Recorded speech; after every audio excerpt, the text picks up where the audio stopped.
Hello Itin! Welcome back to my channel. Thank you for clicking this video. Malapit na ang Lollapalooza performances ng SB19 ngayong July 30.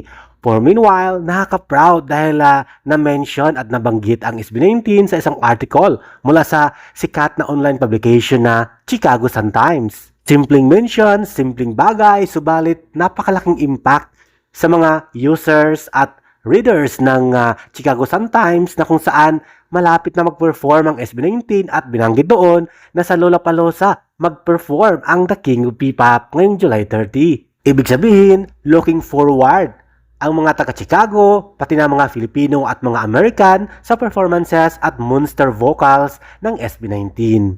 Na-mention ang K-pop market at sumunod din ang pag-mention ng ating mahalima, The King of P-Pop SB19 doon sa article ng Chicago Sun-Times online publication.